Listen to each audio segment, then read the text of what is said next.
అందరికీ జై శ్రీరామ్. ఓం నమో శ్రీ వెంకటేశాయ.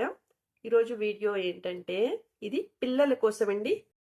ఈ వీడియోలో పిల్లలు ఆ శ్లోకం నేర్చుకొని చదివితే, అంటే కొంతమంది పిల్లలు సరిగ్గా చదవట్లేదు, మాట వినట్లేదు అలా చెప్తున్నారు కదా.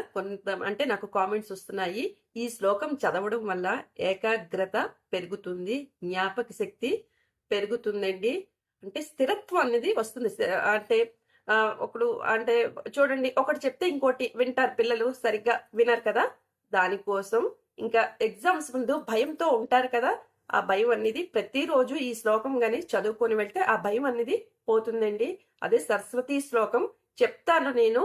అది మీకు ఏంటంటే లాస్ట్ లోని నేను చదివి కూడా వినిపిస్తాను, స్క్రీన్ మీద కూడా ఇస్తాను, డిస్క్రిప్షన్ లో కూడా ఇస్తాను. అది మీరు స్క్రీన్ షాట్ తీసుకొని పిల్లలకి నేర్పించండి. ఇది తల్లులు చదివితే కాదండి, పిల్లల చేత చదివించాలి. ఇప్పుడు చదివిస్తే తప్పకుండా వాళ్ళకి కూడా అలవాటు అవుతుంది. అలవాటయ్యి ఇలాంటి భయాలన్నీ పోతాయి మాట. మాట వినట్లేదు, సరిగ్గా చదవట్లేదు అన్న వాళ్ళు మాట ఈ శ్లోకం తప్పకుండా చదవండి. తప్పకుండా మీ పిల్లలు అంటే మీ మాట వింటారు, బాగా చదువుతారు మాట. ఇది ఏదో ఒక్కరోజు చదవాలా, 2 రోజులు చదవాలా అని కాదండి. మీ పిల్లలు ఒక యూకేజీ అనుకోండి, ఒక ఇంజనీరింగే చదువుతారా, డాక్టర్ చదువుతారా, అంతవరకు ప్రతిరోజు చదివించండి. చదివితేనే, ఇది ఒక రోజు చదవలసిన శ్లోకం కాదండి. ఇది చదువు కోసం కదా, మన జ్ఞానం వాక్శుద్ధి కూడా వస్తుంది ఈ శ్లోకం గాని చదివితేమట. ఇప్పుడు తల్లులు చెయ్యొచ్చు అంటారు, మీ పిల్లలు గాని సరిగా లేరు, సరిగా మాట వినట్లేదు అన్న తల్లులు అయితే మాత్రం రోజుకి పెరుగన్నం కొంచెం పోపు పెట్టి అమ్మవారికి నైవేద్యం పెట్టండి. తప్పకుండా పిల్లలు అంటే వృద్ధిలోకి వస్తారండి.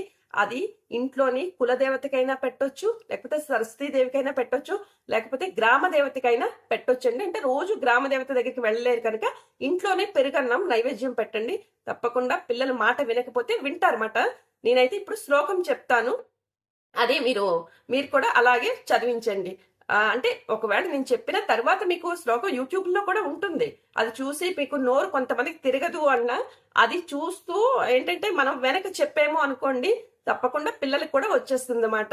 ఇదైతే పెరుగన్నం అయితే మాత్రం తల్లులు చేయాలి. అలా అని ఎంగిలి అంటే మనం ఒకసారి వేసుకొని తర్వాత మళ్ళా మనం పెరుగు అన్నంలో వేసుకొని మళ్ళీ అదే పెరుగు నైవేద్యం పెట్టడం కాదండి. కొంచెం ఫ్రెష్ గా మనం వాడలేని పాలు తీసి తోడు పెట్టి అప్పుడు పెరుగన్నం రోజుకి అమ్మవారికి నైవేద్యం పెట్టండి. పిల్లలు మాట వినకపోతే తప్పకుండా వింటారన్నమాట. నేనైతే శ్లోకం చెప్తానండి. శరదిందు సమాకారే పరబ్రహ్మ స్వరూపిణి వాసరాపీఠ నిలయే సరస్వతి నమోస్తుతే. శరదిందు సమాకారే పరబ్రహ్మ స్వరూపిణి వాసరాపీఠ నిలయే సరస్వతి నమోస్తుతే. ఈ రోజు వసంత పంచమి అని ఈ శ్లోకం చెప్పానండి. వీలుంటే మీ పిల్లలకి అంటే ఒక ఆదివారము లేకపోతే మూలా నక్షత్రం రోజు మీరు దగ్గర హైదరాబాద్ అనుకోండి, వర్గలు తీసుకెళ్ళండి, లేకపోతే బాసరా అయినా ఎక్కడైనా సరస్వతి అంటే సరస్వతి అమ్మవారు గుళ్ళు ఉంటే అక్కడికి తీసుకొని వెళ్ళండి. వాళ్ళకి కూడా అంటే కొంచెం మనకి ఒక పాజిటివ్ ఎనర్జీస్ అనేవి వస్తాయి గుడికి తీసుకెళ్తూ. అంటే సినిమాల కన్నా ఇది నేను ఈ రోజు చెప్పబోయే విషయం మాట. ఎలా ఉంది వీడియో? నచ్చితే లైక్ చేయండి. ఓం నమో శ్రీ వెంకటేశాయ. అందరికీ జై శ్రీరామ్.